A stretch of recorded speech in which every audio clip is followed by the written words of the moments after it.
Hi, my name is Kristin and I am a neuroscientist, geneticist, and molecular biologist in pediatrics.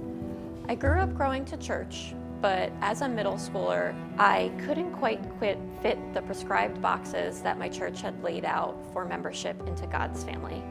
And as such, I turned away from Christianity for years. However, at the start of the pandemic, like most of my colleagues, I immediately dropped my own work and picked up COVID-19 related research. It was only a few weeks into the pandemic, though, that it became evident that I also needed to upkeep my own work, which is in stress resiliency, susceptibility, and depression. So I started pushing every single limit that I had in order to keep up both lines of research. This type of laboring was not new to me, though. Throughout my whole life, I had always pushed myself to and through a burnout. And that's because my salvation and worth was in my output and what work I could do. It was about the summer, a few months into the pandemic, when I hit a wall and I hit my lowest low.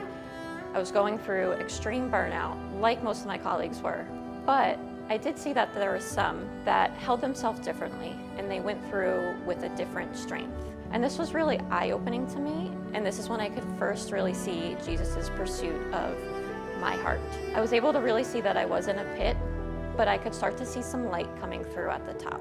I started to realize that I was receiving emails about devotionals, and most importantly, I was driven to ask some of my colleagues how they were pushing through with such grace.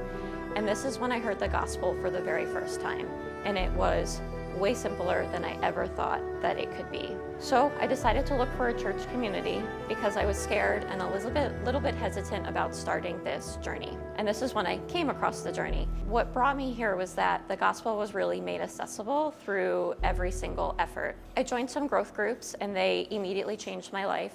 I became a member and was baptized. And when I came out of the water, I felt so much peace.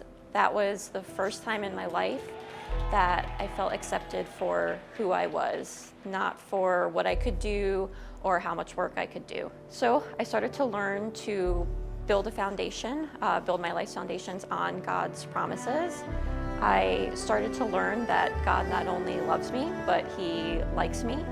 I started to see myself and others as image bearers. For so long, I had self-rejected myself before others even could, or I would just work so much in order to prove myself. But I learned to remove that busy badge. And I learned to pour out and serve others from a place of pouring out God's love. And so I learned that my salvation is simply in Jesus. I've learned that He just wants us to live in joy and with color, and to bring that color out into this bleak world. So I'm so thankful that I am here and on this journey. I still have a lot to learn, but my eyes are now open. And with eyes open, I could really see that God's love is everywhere. And I'm so thankful for the journey and for the work that Jesus did on the cross for me and for us.